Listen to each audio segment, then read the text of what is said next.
December 5th, 2024 Daily Bread. 1 Kings chapter 11, verse 1 through 13. Key verse 9. Title: A Heart Turned Away from the Lord. King Solomon, however, loved many foreign women besides Pharaoh's daughter: Moabites, Ammonites, Edomites, Sidonians, and Hittites. They were from nations about which the Lord had told the Israelites, "You must not intermarry with them, because they will surely turn your hearts after their gods." Nevertheless, Solomon held fast to them in love.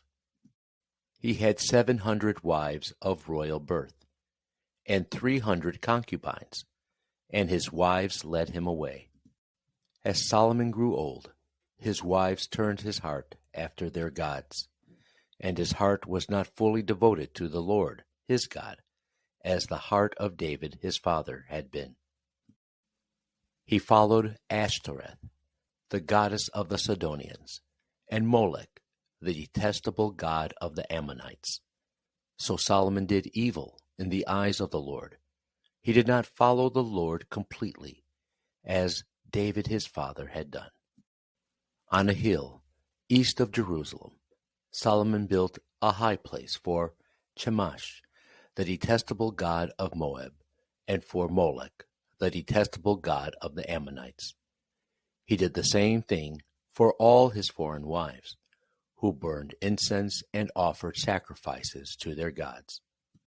The Lord became angry with Solomon because his heart had turned away from the Lord, the God of Israel, who had appeared to him twice.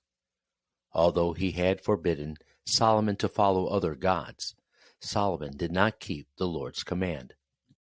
So the Lord said to Solomon, "Since this is your attitude, and you have not kept my covenant and my decrees, which I commanded you, I will most certainly tear the kingdom away from you and give it to one of your subordinates.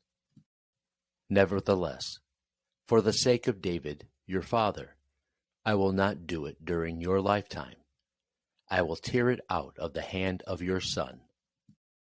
Yet I will not tear the whole kingdom from him, but will give him one tribe for the sake of David my servant, and for the sake of Jerusalem, which I have chosen." Daily Bread Message. Solomon accomplished everything he set his heart to do, and he did many good things. But he crossed the line when it came to marrying foreign wives.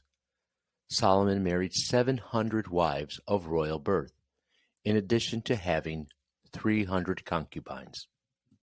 He used his power to marry or possess any woman he desired. Instead of having a shepherd heart for foreigners, Solomon used them for his own pleasure and enslaved others. Solomon's heart was led away from God and toward the lust of more power, riches, and pleasure, and he built altars to their detestable gods. Because of Solomon's idolatry, the glory and splendor of his kingdom would be a fleeting memory, soon to be torn away. Solomon's life and legacy are forever tainted with his lack of resistance, lack of repentance, and lack of real wisdom to bring God's shepherd heart to the whole world. What if things were to be different? What if someone were to come to finally bring God's kingdom on earth? Prayer. Lord, forgive me for my sins, and thank you for sending your Son, Jesus, to embody your love and bring your kingdom to earth. One word: love God, not idols.